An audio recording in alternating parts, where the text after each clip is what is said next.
Salam rayu, sahabatku dimanapun berada. Jumpa lagi kita di channel Babat Anjuk Ladang. Bersama saya, Lintang Chandra. Sahabat, saat ini kita sedang berada di masa PPKM darurat untuk mencegah penyebaran COVID-19. Karena itu, saya membuat konten dari rumah. Dalam beberapa hari terakhir saya tidak melakukan kunjungan ke situs purbakala atau situs bersejarah di Kota Nganjuk dan sekitarnya. Saya hanya melakukan studi dokumentasi arsip-arsip sejarah dari rumah. Dan pada kesempatan ini saya juga mengucapkan rasa simpati dan belasungkawa apabila ada sahabat-sahabat yang harus kehilangan orang-orang terkasih karena paparan dari virus SARS-CoV-2 atau penyakit COVID-19 ini. Saya pun kemarin baru saja mendapat kabar duka. Saya harus kehilangan satu orang sahabat saya, dan ini bukan yang pertama kali. Ini sudah yang kesekian kalinya. Sampai-sampai di dalam kesedihan itu air mata itu rasanya sudah kering. Karena hampir tiap hari ada saja kabar duka. Nah, semoga kita tetap mendapat kekuatan, kita tetap mendapatkan ketabahan untuk melalui masa pandemi ini. Tetapi saya teringat bahwa ternyata di bawah kolong langit ini tidak ada sesuatu yang benar-benar baru. Apa yang terjadi hari ini sesungguhnya pernah terjadi sebelumnya dalam kasus yang berbeda, tetapi konteksnya tetap sama. Nah, dari situ kita diizinkan oleh Yang Maha Kuasa untuk menengok kejadian masa lalu agar kita belajar bagaimana mengatasi masalah yang kita hadapi pada hari ini.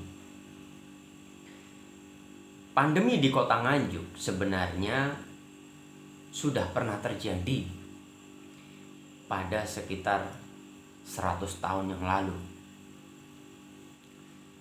Tepatnya pada sekitaran tahun 1910 sampai dengan 1920-an. Pada saat itu di Jawa, bahkan di Nusantara atau Hindia Belanda pada saat itu, termasuk juga di Nganjuk, itu sedang terjangkit wabah. Dan wabahnya bukan hanya satu wabah, tetapi bertubi-tubi, bermacam-macam wabah itu datang silih berganti. Pada sekitar tahun 1913 atau mungkin 1-2 tahun sebelumnya juga, itu terjadi yang namanya wabah tikus di Nganjuk ini, yang kemudian disebut dengan wabah pes. Wabah pes ini dikatakan itu menyerang mulai dari Kediri sampai dengan menularnya itu juga sampai ke Nganjuk. Nah, situasi saat itu, apalagi masyarakat masih belum banyak yang sadar akan kesehatan, itu betul-betul dampaknya buruk sekali. Jadi banyak orang yang meninggal dunia karena wabah pes ini. Sehingga akhirnya pemerintah Hindia Belanda itu sampai-sampai membuat sebuah tempat isolasi bagi mereka yang sakit. Itu mereka diletakkan di gubuk-gubuk jauh dari rumah mereka. Dan setelah mereka sembuh, atau kalau mereka meninggal, gubuk itu harus dibakar.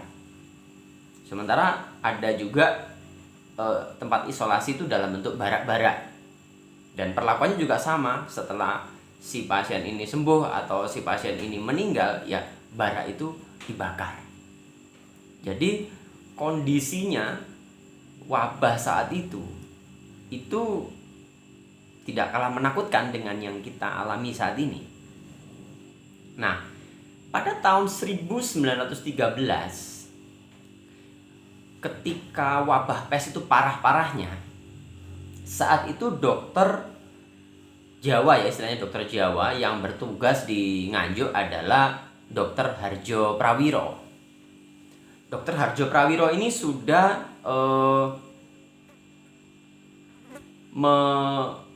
berdinas di Nganjuk ini sejak tahun 1902. Dari Lombok dia dipindahkan ke Nganjuk. Tetapi mungkin karena Dr. Harjo Prawiro ini dianggap mungkin kewalahan menghadapi wabah pes saat itu, maka pemerintah Hindia Belanda itu memutasi dokter tersebut dan menggantinya dengan seorang dokter lulusan Stovia, dokter yang masih muda yang bernama Gunawan Mangunkusumo, atau biasa disebut Dokter Mangunkusumo.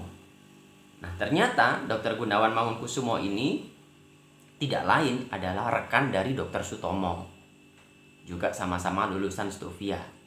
Dan Dokter Gunawan Mangunkusumo ini adalah adik kandung dari Dokter Cipto Mangunkusumo. Jadi mereka sama-sama lulusan Stovia. Dokter Gunawan Mangunkusumo ini juga adalah salah satu pendiri dari organisasi kebangsaan, yaitu organisasi Budi Utomo. Nah, selain kita mengenalnya sebagai pahlawan nasional atau pejuang kebangsaan, ternyata Dr. Gunawan Mangunkusumo ini juga mengabdikan dirinya menjadi dokter praktek yang saat itu berjasa sekali dalam menanggulangi wabah pes di wilayah Nganjuk. Nah, berkat dari keterampilan, juga keuletan dan kerja keras dari Dr. Gunawan Mangunkusumo beserta tim tenaga kesehatan yang ada saat itu, maka wabah pes di Nganjuk ini berangsur-angsur bisa diatasi.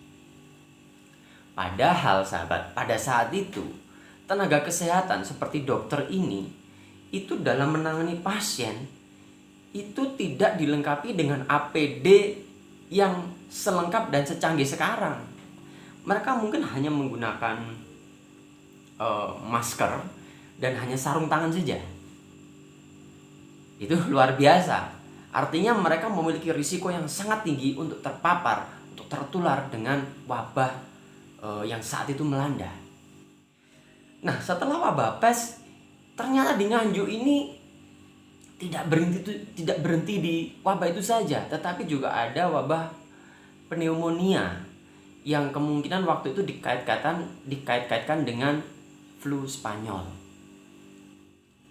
Kalau sekarang kita masih mendapati adanya masyarakat yang merasa bahwa COVID itu tidak ada, lalu mereka merasa kuat, mereka merasa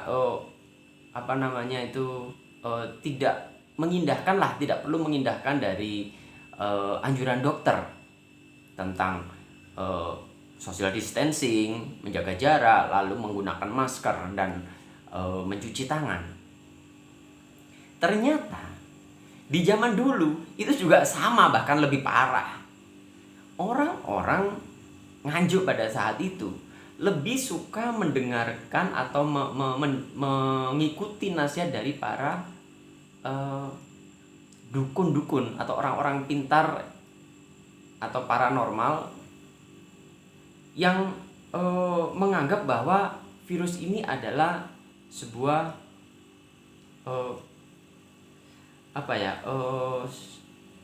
serangan dari makhluk jahat. Nah, sehingga dilakukanlah ritual yang bermacam-macam untuk mengusir dari penyakit itu, mengusir pagebluk itu. Tetapi di sisi lain justru tenaga kesehatannya kurang didengarkan. Nah, akhirnya Nganjuk ini ya sempat banyak korban yang berjatuhan di tahun-tahun itu. sekitaran antara tahun 1910 sampai 1920-an.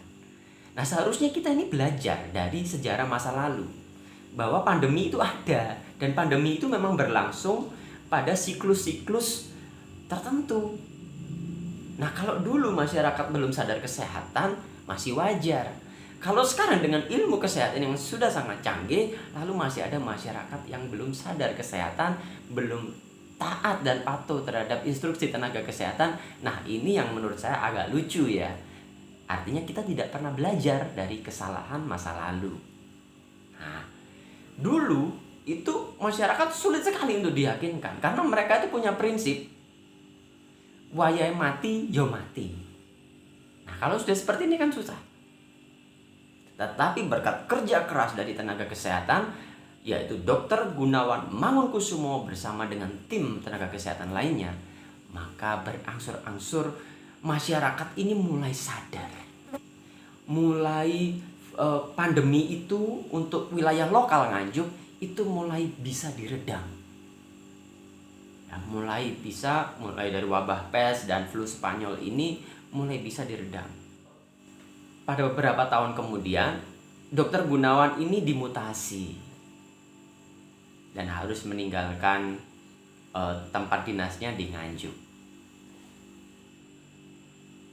Pada saat itu, masyarakat Nganjuk yang tahu betul bagaimana perjuangan, dedikasi dari Dr. Gunawan ini, ketika Dr. Gunawan dipindahkan oleh pemerintah Hindia Belanda, rombongan masyarakat itu berkumpul untuk melakukan perpisahan sambil menangis haru biru, karena mereka seperti kehilangan sosok bapak, sosok yang selama ini dengan kasih sayang, dengan penuh keikhlasan mau berjuang untuk mengabdikan dirinya mengatasi, menanggulangi pandemi wabah pes, wabah flu Spanyol, wabah muntaber di Nganjuk.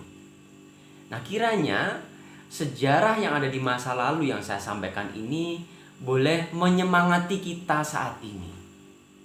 Baik masyarakat yang saat ini masih terdampak PPKM darurat. Ayo, kita tetap semangat, kurangi sambat. Dan juga untuk sahabat-sahabatku para tenaga kesehatan dimanapun berada, khususnya yang ada di wilayah Nganjuk, para dokter, para perawat, para petugas farmasi, petugas di rumah sakit, di puskesmas, bidan, laborat, dan lain sebagainya. Kiranya sejarah ini boleh menguatkan sahabat-sahabatku semua. Terima kasih untuk perjuangan kalian yang sudah mau menjadi garda depan, menjadi tameng hidup untuk menanggulangi pandemi COVID-19 ini.